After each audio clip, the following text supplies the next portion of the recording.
Hello and a very warm welcome back to KGC Engineering and to part 11 of our mini project.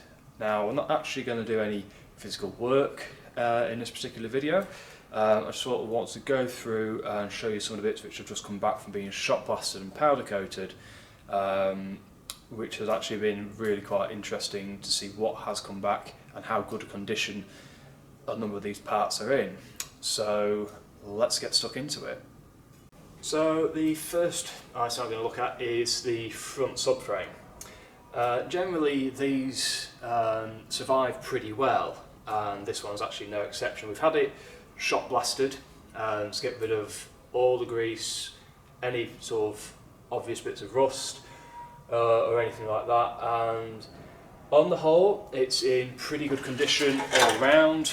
There's a few bits which will need some attention before we think about putting it back in the car, but I'm really pleased with how this has come out, so it's not going to take long for us to tidy that up, get a coat of paint on it and be able to put it back underneath the front of the car, because we're going to need this in position under there when we start replacing the front panels on the body shell, because we're going to have to replace a lot of the front end. We need this in there as a good solid structure. We can bolt a number of components to a number of the panels, so the front panel goes along here and bolts through, so we need to make sure that that sits in the right place, as well as if we decide to make a separate chassis to help give the car some rigidity, we can then also bolt it to this and the rear subframe. Speaking of which, so I'll move this out of the way. Probably not the easiest way to move it, but the rear subframe again has actually come back surprisingly well. The rear subframes are quite typical in that they will just rust away. I've seen it numerous times where they just dissolve. But again, we've had this shot blasted. There is a few bits that do need repairing. So we've got pins on the end there that needs new thread putting on it because it snapped off when we were undoing it. There is a few little rust holes in this, but there's nothing disastrous. We've got a few bends here from when we were taking it apart, but we can straighten those out. Like I say, there's probably a few little holes here and there, but to buy a new one of these it's about £200–300 I think it is. For us to repair it, it's going to be a lot less than that, so I'm really pleased that we've been able to save this one, and obviously in the end save the owner of the Mini a nice little wedge of money. I mean, we have got some bolts we've got to drill out and re-tap for the fixed bolt, for the fixed nuts. Put my teeth back in. So there is work to be done on the two subframes, but it's nothing disastrous. There's no horror stories. There's no big bits of it missing or really rusted away or anything like that that would cause me any cause for concern or worry. So again, once we've got this sorted out, we'll get it bolted back up underneath the car, again to give us some strength at the back for again location of various new panels and pieces, and again if we decide to make a separate chassis, we will be able to bolt to this using the existing holes which are in place. When we do come to put these back in to do the welding repairs, we're not going to have any of the suspension in at all. It's literally just going to be the subframes in by themselves, purely because we don't want the suspension getting in the way when we come to do the body repairs. We want to keep all the bearings and everything out of the way as clean as possible. So this literally will go in like this, but obviously will have been painted up, so stop it flash rusting, which it's just starting to do, but it's not going to be of any worry at all. So that is the subframe. We have cleaned up a lot of the suspension parts as well. and the bearings things. A lot of those are in really, really good condition, so we're really pleased with those. And again, when we paint these, we'll get those bits painted as well, and so they're ready to go back on. So as you can see, I've now got a box in front of me with lots of plastic wrapping, and these are all the bits which we've had blasted and powder coated as well. So in here we've got things like the name of that was literally just gone out of my head. Oh, it's the suspension sort of struts, wishbone type pieces, got the disc brake back covers over there, a few of those. There's one of the wishbone arms. You know, these have all been blasted and powder coated, and they're all in really good condition. That's another wishbone.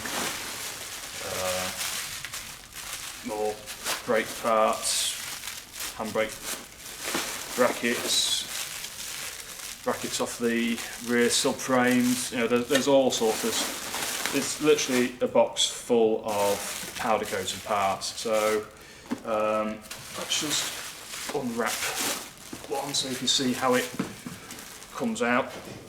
So when we have them blasted and powder coated, we usually only send the things like suspension arms out to have this particular treatment, because we don't want it all in the bearing surfaces or anything like that. And basically the process with powder coating is once the item's blasted, so like this wishbone, so it gets completely blasted back to bare metal, so all the rubbish is off it. It then goes into there's two ways of doing it. I'm not particularly sure which way they actually do it. Well, they either sort of hang it up in a spray booth somewhere and essentially it gets electrostatically sprayed, or they'll put it on a hook and drop it into a big bin full of electrostatic paint, throw a bolt of electricity through it, and it all sticks into it. You know, it gets into all the places that it needs to. So the only thing we'd have to do with this is where the pins and bushers go through in some of the fixing holes, we might just have to run a drill bit, perhaps with some sandpaper around it, just to clean it out inside there, just to make sure the bolt goes in and out. But we check that before we fully assemble anyway. We'll make sure that the nuts and bolts all go through the various holes nice and easy, because I want an easy job. You know, when I come to assemble these things, because suspension can be quite tricky to put together, because you end up with lots of things under tension quite quickly, and trying to get bolts in, you want it to go in straight away without any real effort, if possible. So that's, you know, we've got a box full of parts like that to strengthen the paint work up on that, because essentially it could go out as is like that. We may give it another coat of normal Hammerite type paint just to give it like an added extra layer of paint. Won't do it any harm.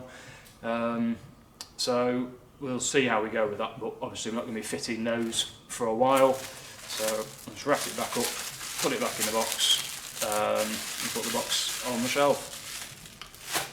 So that is it for this little update for our mini project. I know this year has been exceptionally busy for us. We've got a lot of projects on in here, and this has in some ways taken a bit of a back seat.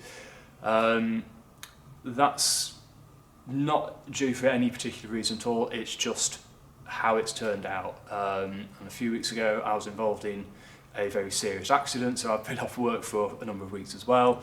And it's now a case where we've just got to get a few other jobs finished off, and then we are really going to get a good deal of time very soon on this project, and we're really going to see it hammering forwards and getting back to where we need to be with it. We are behind it, we're behind on everything in here at the moment, and we're trying our very, very best to catch up. So do bear with us. The next video for this project is probably going to be the repairs and things to subframes. Again, there's going to be simple repairs. We'll show you how to drill out and tap for the fixing bolts and things like that. And we'll just get them basically ready to go under the body shell. We may even get them fitted to the body shell as well. We'll just have to see how we go, but that is my sort of plan for the next video. So until then, don't forget to hit subscribe, don't forget to hit the like button, pop any comments down below, and happy classic motoring.